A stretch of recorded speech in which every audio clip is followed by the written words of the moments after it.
정치 개혁을 하셔야 이 나라가 바뀝니다.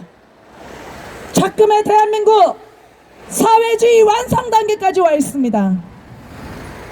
철없는 젊은이들 바쁩니다. 향락에 젖어 사는 사람들, 게임에 빠진 친구들, 청년들이 오갈 데가 없어서 배회하는 상황, 실업자가 넘쳐나는 청년, 대기업은 해외로 다 빠져나가는 이 상황, 무엇이 문제입니까? 문제의식의 52시간 근로제, 소득주도 성장, 분명히 경제 전문가들이 잘못된 정책이라고 지금이라도 수정을 하거라 라고 권해왔습니다만, 밀고 나온 결과가 대기업들은 해외로 늘어나는 건 실업자, 파탄나는 건 자영업자, 무너지는 건 중소기업, 결국에는 서민들만 죽어나가고 있습니다. 여러분, 작금의 대한민국은 2016년 탄핵이 거론되던 그 해부터 법치가 사망한 대한민국이었습니다. 헌법재판관 9명으로 구성되어 헌법재판을 해야 하거늘 죄 하나 없는 박근혜 대통령을 뭐가 그리 급해서 조사도 이루어지지 않고 감옥부터 넣는단 말입니까? 무엇을 위해서 박근혜 대통령께 80여 가지의 거짓말을 들씌워서 선동된 언론을 장악해서 촛불로 대한민국을 뒤집어 엎었습니다. 좌편향된 운동권의 주사파 세력들, 친북 세력들, 친중 세력들, 대한민국을 말아먹으려고 어둠 속에서 음지에서 스물스물 기어나와 촛불 집회에 함께 했었고 대한민국을 얻기 시작했습니다. 국민들은 모두 속았습니다. 3년이 지난 지금 국민들은 알아가기 시작했습니다. 박근혜 대통령께서 말씀하셨습니다. 진실은 시간이 걸리겠지만 밝혀진다라고 말씀하셨습니다. 박근혜 대통령님은 차디탄 감옥에서 한마디 없으시지만 국민 여러분들은 깨달으셨을 겁니다. 좌파가 나라를 국정 운영을 하게 되면은 나라는 망합니다. 지금껏 어느 하나 좌파 정권에서 성공한 대한민국이 있었습니까? 대한민국은 우파의 역사, 우파의 이념, 가치를 수호하고 우파의 나라 대한민국입니다. 어쩌다가 대한민국이 이리도 빨리 3년이라는 짧은 시간 만에 OECD 경제국가에서 경제국가 순위에서 선진국에 진입하는 그 순간에서 30위권까지 추락하게 되겠습니까? 어느 나라든 청년이 튼튼해야, 청년이 잘 먹고 잘 살고, 청년이 열심히 공부하는 나라, 청년이 열심히 일하는 나라, 그런 나라가 부강한 나라입니다. 미래가 있는 나라입니다.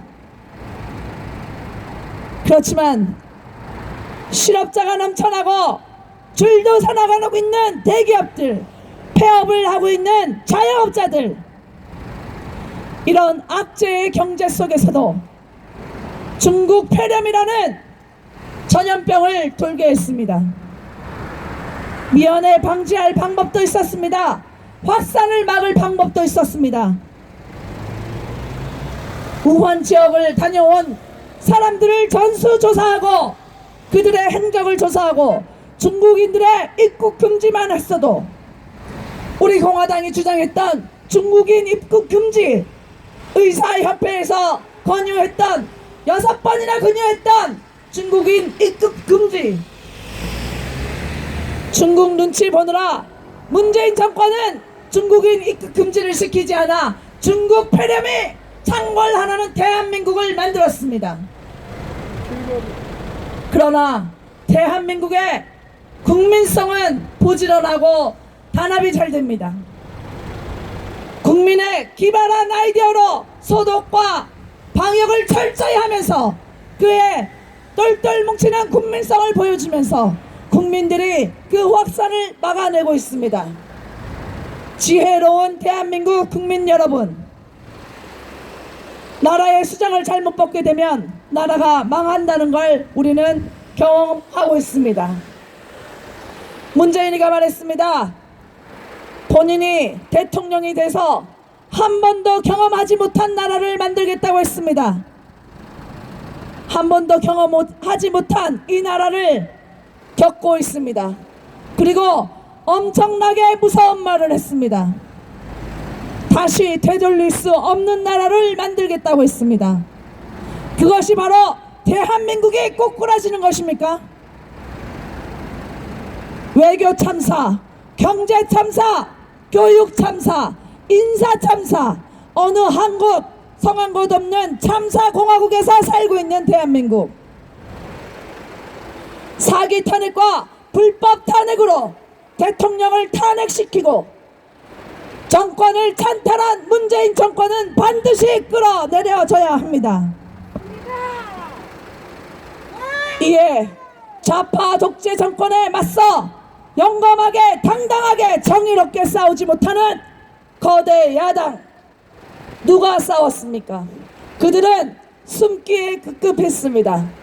20대 국회가 한 일이 무엇이 있습니까? 20대 국회 총선 이후에 지금까지 21대 총선이 다가오는 지금까지 해놓은 일이 뭐가 있습니까? 없습니다. 좌파 독재 정권의 공수처를 통과시키는데도 거대 야당은 찍소리 하나 못하고 필리버스터다 시간 끌기만 하면서 꼼수를 부렸습니다. 이렇게 국민들은 여당과 실망한 야당에 분노하고 있습니다.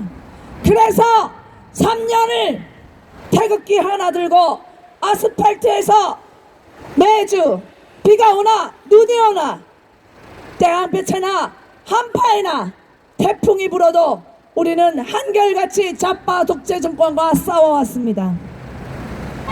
그런 우리 애국자들을 좌파들에서는 말을 하기를 틀딱이다, 노인네들이다, 어쩐다 이렇게 폄하를 하고 조롱을 해왔습니다.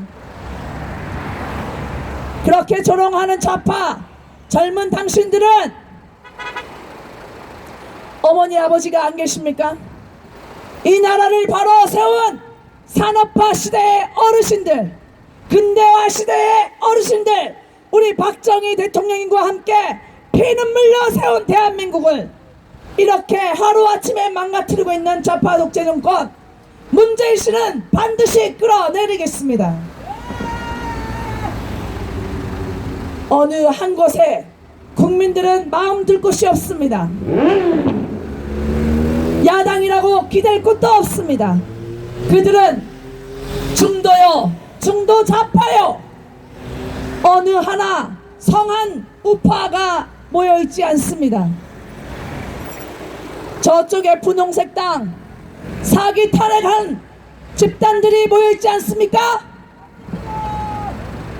이 나라를 바로 세울 정당, 바로 마지막 보루 우리 공화당, 우리 공화당만이 이 나라를 지킬 수 있습니다. 우리 공화당의 자랑스러운 태극기 여전사 기호 7번 김경희는 구미 시민의 대표로서 여러분의 속마음을 속 시원하게 뚫어드리겠습니다. 권력 앞에 무릎 꿇지 않겠습니다. 사회주의 세력 싹쓸이하겠습니다. 내각제 음모 세력들 강력하게 저지하겠습니다. 박근혜 대통령의 불법 탄핵을 밝히겠습니다. 조속히 박근혜 대통령의 석방을 위해서, 무죄 석방을 위해서 온 국민이 하나가 될 것입니다.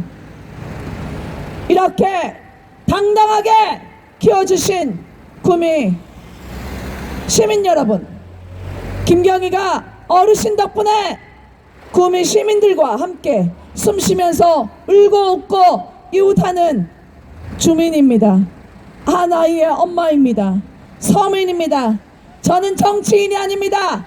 서민의 입장에서 어려운 말 쓰지 않겠습니다. 어려운 말 저도 몰라요. 정치인들 일부러 어려운 말 써서 국민들의 관심도를 떨어뜨려서 정치에 관심 갖지 않게 하기 위해서 지네들만의 리그를 펼치기 위해서 어려운 말 해서 국민들의 관심을 끊고 뉴스조차도 관심을 끊게 하고 있습니다. 서민들이 누구나 다 알아들 수 있는 정책 펼치겠습니다. 깨끗한 정치로 여러분의 속을 시원하게 해드리겠습니다. 야합하지 않겠습니다. 타협하지 않겠습니다.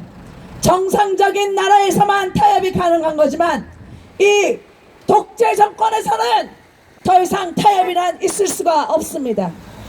오직 태극기 하나 믿고 애국심 하나로 아스팔트에서 싸워온 태극기 전사, 우리 공화당의 전사들과 동지님들과 함께 이 나라를 재건하겠습니다. 박정희 대통령님의 고향 구미의 자존심을 회복하겠습니다. 우파의 자존심을 회복하겠습니다. 여러분, 늘 찍던 번호 앞번호가 아닌 럭키7 행운의 숫자 7번 김경희 꼭 지켜봐 주시고 저를 여의도로 국회로 꼭 보내주십시오. 여러분의 마음에 쏙 들게 정치하겠습니다. 기호 7번 김경희입니다. 감사합니다.